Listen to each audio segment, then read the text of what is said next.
All right, good evening, guys. Tonight we are going to be wrapping up civil rights by talking about our final lesson, which is titled Legacies of the Movement.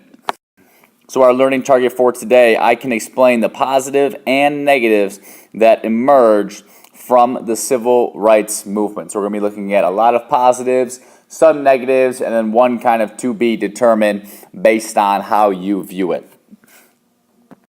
So first off, let's look at the positives of the movement. Well, the first positive isn't really a huge positive, but it does kind of make people wake up to the realization of the problems in America. And the honest truth is something known as the Kerner Commission. Now, the Kerner Commission, I'm just going to abbreviate commission. Okay, the Kerner Commission was a study that President Johnson wanted done. And basically in this study, what Johnson wanted to find out is, why does urban violence occur?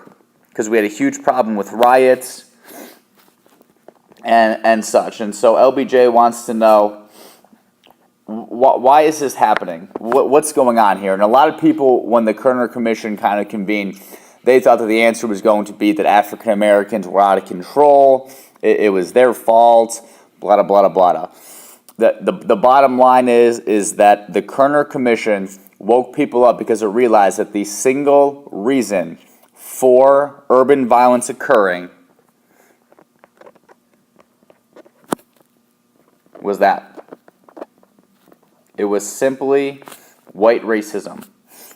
If white racism did not exist, urban violence would not happen. And that was a stunning, stunning blow to a lot of people in America because it kind of opened people's eyes up. The next positive that came out of the movement, obviously a bunch of civil rights legislation. So we can start with Brown v. Board. We can look at the Civil Rights Act of 64, the Voting Rights Act of 65, and then another one, the Civil Rights Act of 1968. And what the Civil Rights Act of 1968 did was it banned housing discrimination. So you could not give a house or not give a house to someone based simply because of the color of their skin. Now that's kind of very tough to manage, and if you guys have been paying attention to the news in the sports world, the Clippers owner, Donald Sterling, he's been accused of housing discrimination for almost 20 years. But the Civil Rights Act of 1968 nonetheless does ban housing discrimination. And the last one is education and politics.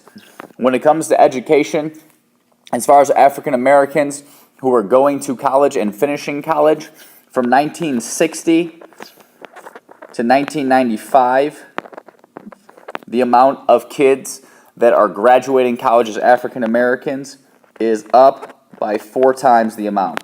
So that's fantastic to see. They're getting, obviously, somewhat of a better education because things are more fair. As a result, they're going to college and they are graduating to college, or graduating from college. And the next one is politics. We talked about it because of the Voting Rights Act of 65, because of what happened with the 24th Amendment, eliminating poll taxes. We have more African Americans who are able to vote. And because we have more African Americans who are able to vote, we have more African Americans who are going to be able to hold office. So, 1965, in the country, only about 300 African Americans held public office. In the year 1990, we had 7,000 African Americans holding office, obviously highlighted by the presidential victory for President Obama. Let's look at some negatives of the movement. The first big negative of the movement is white flight. Okay, what we see, because integration is now legal, because kids can go to school with African American, or whites and blacks can go to school together, the bottom line is that a lot of families will move to more affluent areas where maybe African Americans cannot afford because of lower income situations. So a lot of whites move out to the suburbs. Whoops.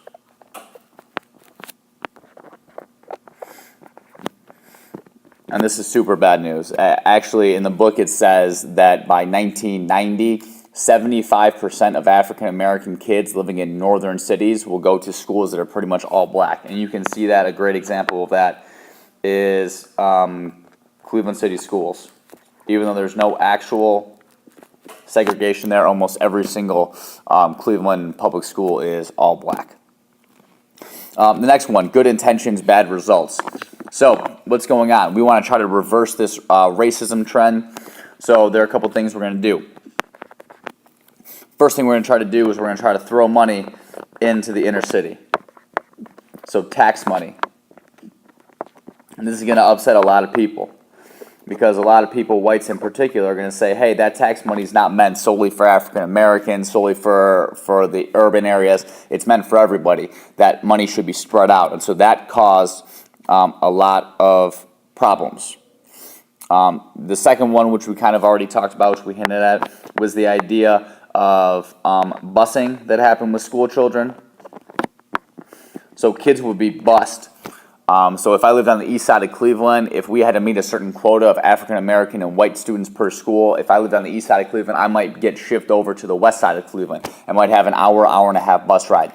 That pissed off a lot of people, which will also lead to the emergence of white flight, because white people didn't want to have to deal with being bused all over the place just so they could go to school, with African American children being that they were already racist in the first place. Last thing which we're going to look at, good or bad, which is your call, is affirmative action. And affirmative action is basically a program set up to help minorities with jobs or schools that they might not be able to get otherwise. So an example of this is, schools, sorry. So an example of this is, let's say, Ohio State University. Ohio State University has a quota where they have to get a certain amount of African American students in. So maybe there's an African American student with a 3.3 GPA. There's a white student with a 3.6 GPA. Even though the white kid has the better GPA, they might let the African American student in because they want a certain amount of African American kids in to better diverse the school, to give those kids a chance. Well, there's some good out of that. The good is that we are helping kids who are less fortunate